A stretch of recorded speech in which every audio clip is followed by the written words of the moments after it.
నమస్తే, welcome to Suman TV. Periods టైంలో అధిక రక్తస్రావం కావటం, అలాగే చాలా పెయిన్ ఎక్కువ ఉండటం చాలా మంది లేడీస్లోని ఎదుర్కొనేటువంటి సమస్యగా మనం చూస్తూ ఉంటాం. కట్ చేస్తే పరీక్షలన్నీ చేయిస్తే వాళ్ళకి ఫైబ్రాయిడ్స్ ఉన్నట్టుగా డాక్టర్లు చెప్తూ ఉంటారు. సో ఈ ఫైబ్రాయిడ్స్ అనేవి ఎందుకు వస్తూ ఉంటాయి? యుట్రైన్ ఫైబ్రాయిడ్స్ వల్ల వచ్చేటువంటి నష్టం ఏంటి? దీనికి ఎలాంటి ఆధునిక చికిత్సా పద్ధతులు అందుబాటులో ఉన్నాయి? ఈ విషయాలను అడిగి తెలుసుకుందాం. మనతో పాటు ఉన్నారు డాక్టర్ అర్జున్ రెడ్డి గారు, interventional radiologist from Rivia vascular centre, Gachibowli.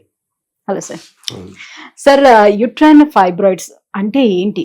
ఎందుకు లేడీస్ లో ఈ సమస్య అనేది వస్తుంది? ఎలాంటి వారిలో మనం చూడొచ్చు అంటారు? సో యూట్రైన్ ఫైబ్రాయిడ్స్ అనేవి ఉమెన్ లో మనం చూస్తే one of the most commonest non cancerous tumours అండి. సో ఈ జనరల్ గా రీప్రొడక్టివ్ ఏజ్ లో ఉండే ఉమెన్ లో చూస్తుంటాము.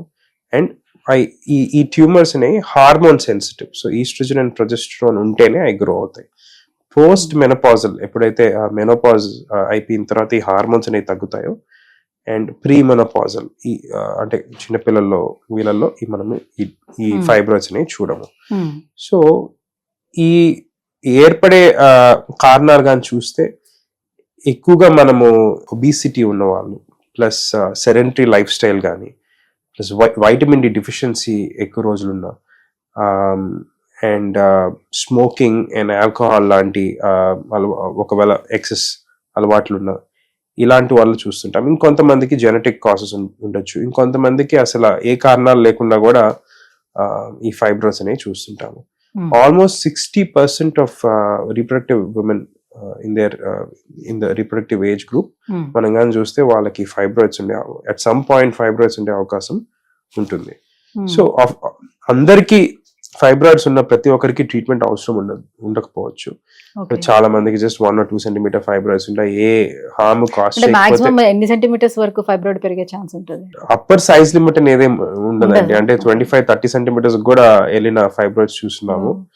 సో ఆబ్వియస్లీ అంత పెద్ద అయ్యే లోపల ఉమెన్ చాలా మంది ముందరే అలర్ట్ అయ్యి వాటిని ట్రీట్ చేయించుకుంటారు. కాబట్టి అంత ఫ్రీక్వెంట్ గా అంత పెద్దవి చూడము. బట్ కామన్ గా వి సీ ఎనీవేర్ ఒక 18 centimeters లోపల ఉండే ఫైబ్రాయిడ్స్ మనం చూస్తుంటాం. కొంతమందికి మల్టిపుల్ ఫైబ్రాయిడ్స్ ఉంటాయి, ఒకటే కాకుండా.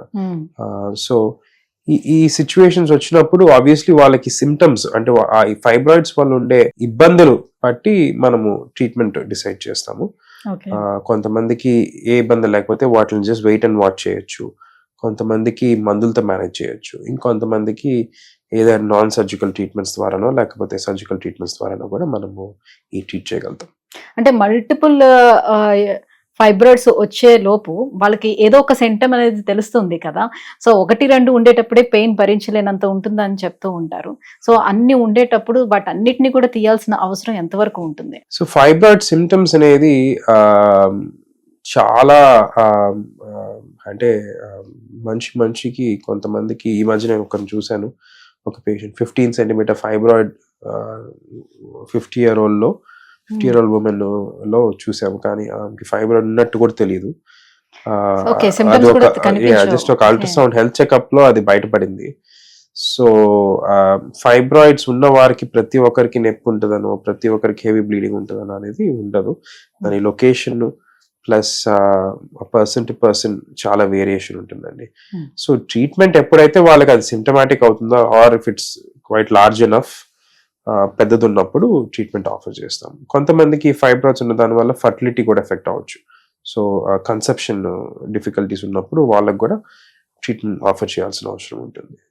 అంటే ఇప్పుడు గతంలో అయితే యుట్రస్ పక్కన ఫైబ్రాయిడ్స్ వస్తే యుట్రస్ కూడా తొలగించేసేవారు ఒకవేళ వాళ్ళకి పిల్లలు కనుక అయిపోయినట్లయితే. కానీ అసలు యుట్రస్ అనేది ఎఫెక్ట్ చేయకుండా, దాన్ని తొలగించకుండా ఇప్పుడేమైనా లేటెస్ట్ గా మనకి ట్రీట్మెంట్స్ అందుబాటులోకి వచ్చాయా?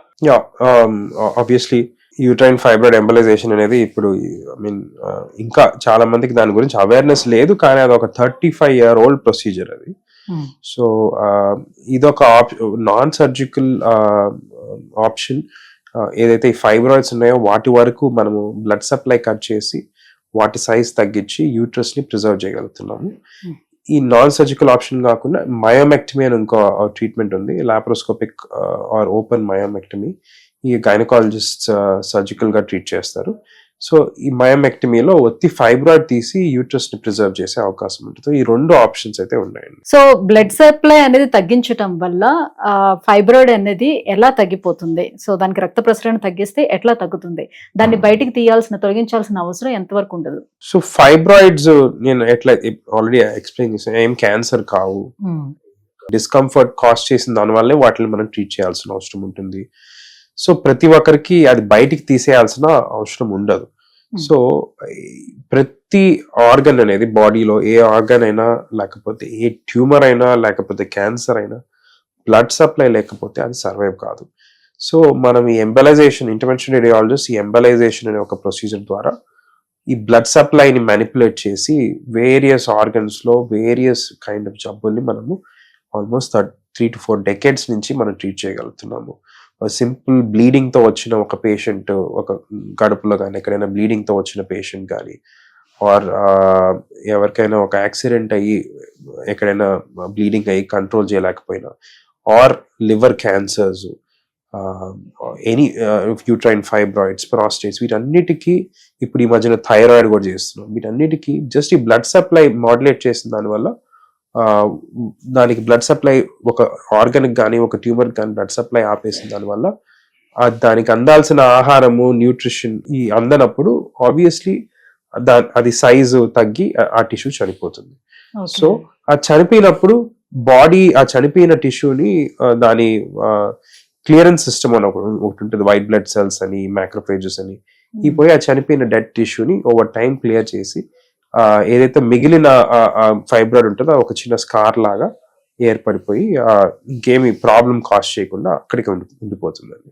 సో ఫైబ్రాయిడ్స్ అనేవి క్యాన్సర్ అయితే కాదు, క్యాన్సర్ కణితులు అయితే కావు, సో అంత వరి అవ్వాల్సిన నెసిటీ లేదు అని చెప్తున్నారు. కానీ ఇది ఎప్పుడు ప్రమాదకరంగా మారే అవకాశం ఉంటుంది? సో కొంతమందికి ఈ యూట్రైన్ ఫైబ్రాయిడ్స్ ఒకవేళ మనము ఎవిడెన్స్ కానీ చూస్తే, ఆర్ సైంటిఫిక్ రీసెర్చ్ కానీ చూస్తే, 1 in 300 to 1 in 1000 women లో ఎవరికైతే ఫైబ్రాయిడ్స్ కోసం సర్జరీ చేసినప్పుడు అది బయటికి తీసినప్పుడు నేను చెప్పిన నంబర్లో ఒక్కరిలో ఆ క్యాన్సర్ ఉండే అవకాశం ఉండొచ్చు.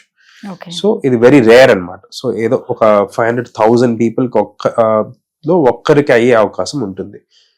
సో ఈ క్యాన్సర్ ని యూట్రైన్ లియోమయోసార్కోమా, LMS అని అంటాము. సో ఇది కూడా ఒకవేళ ఈ క్యాన్సర్ ని సస్పెక్ట్ చేసి, జనరల్ గా 45 and 50 years అబౌవ్ ఉన్న వారికే ఈ క్యాన్సర్స్ ఎక్కువగా చూస్తుంటాము. సో సడన్ గ్రోత్ ఉన్న వారికి, అంటే ఎవరికైతే ఫైబ్రాయిడ్ గ్రోత్ చాలా ఫాస్ట్ గా అవుతుందో ఇలాంటి వారికి, ప్లస్ ఏజ్ ఉన్న వారికి సస్పెక్ట్ చేస్తాం. సస్పెక్ట్ చేసినప్పుడు వాళ్ళకి ఒక ఎంబలైజేషన్ ముందర కానీ ప్రతి ఒక్కరికి మేము ఒక MRI స్కాన్ చేపిస్తామండి. ఈ MRI స్కాన్ లో ఆల్మోస్ట్ 90 to 95% ఈ క్యాన్సర్స్ ని మనము పిక్ చేయగలుగుతాం. సో ఒక్కసారి యూట్రైన్ లియోమయోసార్కోమా సస్పిషన్ ఉంటే వాళ్ళకి ఈ ఎంబలైజేషన్ ఆఫర్ చేయము. సో డైరెక్ట్లీ మేము హిస్టరెక్టమీకే సజెస్ట్ చేస్తాము. సో ఒకవేళ ఆ డౌట్ వచ్చినప్పుడు వీ డోంట్ ఆఫర్. అండ్ సర్జరీలో తీసేసినప్పుడు, టిష్యూ తీసినప్పుడు వాళ్ళు ఒక పెథాలజిస్ట్ తీసిన తర్వాత కన్ఫర్మేషన్ ఇస్తే, ఒకవేళ అది క్యాన్సర్ అని తెలిస్తే దాన్ని బట్టి వాళ్ళకి ఆ ట్రీట్మెంట్ చేస్తాం. సో ఇప్పుడు మల్టిపుల్ ఫైబ్రాయిడ్స్ ఉండేటప్పుడు ఎంబలైజేషన్ చేసిన తర్వాత కూడా మళ్ళీ వాళ్ళల్లో ఎంతవరకు వచ్చే ఛాన్స్ ఉంటుంది? మళ్ళీ రావడానికి ఉంటుందా ఫైబ్రాయిడ్స్ ఛాన్స్? ఫైబ్రాయిడ్స్ ఎలాంటి అష్యూరెన్స్ ఏమి ఇవ్వలేమంటారా? సో ఫైబ్రాయిడ్స్ ని కానీ చూస్తే రికరెన్స్ అనేది అయ్యే అవకాశము చాలా మందికి చూస్తుంటాము. బట్ ఏజ్ డిపెండెంట్ కూడా ఉంటుందండి. అంటే ఫర్ ఎగ్జాంపుల్ ఒక 30 years లో ఉన్న విమెన్ కి మనం ఫైబ్రాయిడ్స్ ట్రీట్ చేసినా ఇంకా చాలా రీప్రొడక్టివ్ ఏజ్ ఉంది కాబట్టి మళ్ళీ వచ్చే అవకాశం ఉంటుంది, రైట్? అది సర్జికల్ గా మయోమెక్టమీ చేసినా, ఫైబ్రాయిడ్ ఎంబలైజేషన్ చేసినా మళ్ళీ వచ్చే అవకాశం ఉండొచ్చు. అంటే డేటాలో, స్టడీస్ లో చూస్తే ఒక మయోమెక్టమీ చేస్తే మళ్ళీ 15% పీపుల్ కి ఓవర్ ద నెక్స్ట్ డెకేడ్ చూస్తే కొంతమందికి తిరిగి వచ్చే అవకాశం ఉంది అని అన్నారు. సో సేమ్ టైం ఎంబలైజేషన్ చేస్తే ఒక 7 to 8% రికరెన్స్ రేట్ అనేది స్టడీస్ లో చూస్తుంటాము. కానీ ఏజ్ పెరిగే కొద్ది, ఫర్ ఎగ్జాంపుల్ అబౌవ్ 40 ఉన్న వారికి ఒక ట్రీట్మెంట్, 45 or 40 ఉన్న వారికి సింగిల్ ట్రీట్మెంట్ తోనే చాలా మందికి వాళ్ళకి సిమ్టమ్ కంట్రోల్ కానీ వాళ్ళకు ఉండే ఇబ్బందులన్నీ తగ్గిపోయే అవకాశం ఉంటుంది. ఎందుకంటే as the approach, menopause approach అయ్యే కొద్దీ ఈ మెనోపాజ్ వచ్చిన తర్వాత ఈ ఫైబ్రాయిడ్స్ జనరల్ గా పెరగవు. Hmm. సో 40-45 అబౌవ్ ఉన్న వారికి రికరెన్స్ రేట్ కొంచెం తక్కువ ఉంటుంది. 30s లో ఉన్న వారికి రికరెన్స్ రేట్ కొంచెం ఎక్కువ ఉంటుంది. ఎంబోలైజేషన్ అయిపోయిన తర్వాత కూడా పోస్ట్ కేర్ ఏం తీసుకోవాల్సి ఉంటుంది? వాళ్ళ లైఫ్ స్టైల్ చేంజెస్ ఏమైనా చేసుకోవాల్సిన అవసరం ఉంటుందా? ఎంబోలైజేషన్ జనరల్ గా ఇట్స్ 1.5 hour ప్రొసీజర్. అది చేసిన తర్వాత హాస్పిటల్లో కొన్నిసార్లు డే కేర్ లోనే పంపించేస్తాం. కొంతమందికి అడ్మిషన్ 1 or 2 days అడ్మిషన్ కూడా మేము ఆఫర్ చేస్తాము. సో మెయిన్ థింగ్ ఏంటంటే కంపేర్ టు సర్జరీ రికవరీ చాలా ఫాస్ట్ ఉంటుందండి. అంటే ఒక 4-5 days లో చాలా మంది వరకు they can go back to their normal life style. Prolonged discomfort అనేది కొంతమందికే, ఒక 5% బిలో చాలా పెద్ద ఫైబ్రాయిడ్స్ ఉన్న వారికి, ఇలాంటి వారికే కొంచెం ప్రొలాంగ్ డిస్కంఫర్ట్ ఉండొచ్చు. Majority of the patients 5-6 days లోపల నార్మల్ యాక్టివిటీకి వెళ్ళిపోయే అవకాశం ఉంటుందండి. అండ్ ఏం పెద్ద రెస్ట్రిక్షన్స్ ఉండవు. ఒక 4-5 days వెయిట్స్ లిఫ్ట్ చేద్దానంటాము. విగరస్ ఎక్సర్సైజెస్ చేయకుండా ఉండాలి. సో అంతవరకు చేసుకుంటే చాలు. Thank you sir. సో ఇటువంటి ఫైబ్రాయిడ్స్ ఎందుకు స్త్రీలలో ఎక్కువగా కనిపిస్తూ ఉంటాయి, దీనికి అందుబాటులో ఉన్నటువంటి ట్రీట్మెంట్స్ గురించి కూడా ఎక్స్ప్లెయిన్ చేసినందుకు thank you so much. So viewers, చాలా మంది స్త్రీలు ప్రతి నెల కూడా వాళ్ళకి పీరియడ్స్ వస్తున్నాయంటే చాలా భయపడిపోతూ ఉంటారు. బికాస్ ఆఫ్ ఈ యూట్రైన్ ఫైబ్రాయిడ్స్ ఎవరైతే ఉంటారో వాళ్ళు చాలా ఇబ్బంది పడుతూ ఉంటారు. ఇక పైనుంచి అలాంటి ఇబ్బంది పడాల్సిన నెసెసిటీ లేదు. జస్ట్ 1 dayలోనే మనం సింపుల్గా కూడా ఈ ఎంబోలైజేషన్ ట్రీట్మెంట్ తీసుకోవటం ద్వారా దీనికి చెక్ పెట్టే అవకాశం కూడా ఉంటుంది. కాబట్టి ఎంత మాత్రం కూడా ఆలస్యం చేయకుండా వెంటనే అప్రోచ్ అవ్వండి. రివ్యా వాస్కులర్ సెంటర్ని అప్రోచ్ అవ్వండి. గచ్చిబౌలిలో ఉంది. డెఫినెట్గా ఇక్కడ చాలా మంచి ట్రీట్మెంట్స్, అత్యాధునికమైనటువంటి ట్రీట్మెంట్స్ కూడా ఇక్కడ అందుబాటులో ఉన్నాయి. Thank you.